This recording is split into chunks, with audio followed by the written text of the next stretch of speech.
শেষ হলো আরেকটি জুলাই। এই মাস উৎসবে উদযাপন তাই। ৩১শে জুলাই পুনর্জাগরণের আনন্দমুখর উৎসব। কিন্তু ২১শে জুলাই দশম দিনেই ভুলেছি আমরা সব। সেদিন হাসপাতালে মায়েরা আর্তনাদ, ওর জলে মা ওর জলে। বিভৎস রাইসার মায়ের মনের আঘাত। আজ শূন্য ঘরে তার দিন চলে। পরিচয়টাও দিয়েছে আমরা কেমন জাত। পশুত্ব দেখিয়েছি মনুষ্যত্বের ছলে। নীতির দেশ গড়তে জাগ্রত হয়েছিল যে জুলাই, আরেক জুলাইয়ে পা পড়তেই প্রমাণিত জনসাধারণই দুর্নীতি চালায়। ফুলের মতো দেহ পুড়ে যাওয়া বিদ্যালয়ের আঙিনা, নিজ সন্তানকে খুঁজে না পাওয়া নিষ্পাপীদের মরণ যন্ত্রণা। সেখানটাকে আমরা ভুল করে বোধহয় পার্কের উদ্যান ভেবে বসেছি। যেখানে মরণ যন্ত্রণা ভয়, সেখানে দর্শক সেজেছি। ঝলসে যাওয়া শরীরে যখন কেউ কাতরেছিল, তখন কেউ খুঁজেছিল স্বার্থ। কেউ আবার গণমাধ্যম ঘিরে সমালোচনায় ব্যস্ত ছিল। এগুলো কি ছিল না অমানবিকের অর্থ?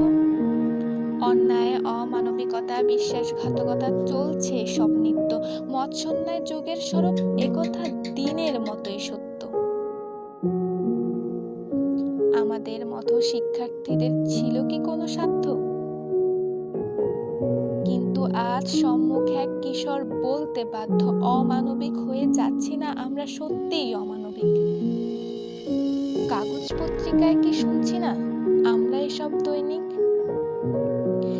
যে দেশে রাস্তায় ম্যানহলে ডুবে পচে মরতে হয়, সে জাতির নিরাপত্তায় সন্দেহটাও বড্ড বেশি হয়। গণমাধ্যমে প্রচারিত জনসম্মুখে পাথর মেরে খুন, কতজনেই এভাবে নিপীড়িত। কিন্তু বিচারখানাতেই সত্য গুম। এটাই আমাদের দেশ। একটা সময় দেশের গৌরবে কলম হাতে ছিলাম অনুপ্রাণিত।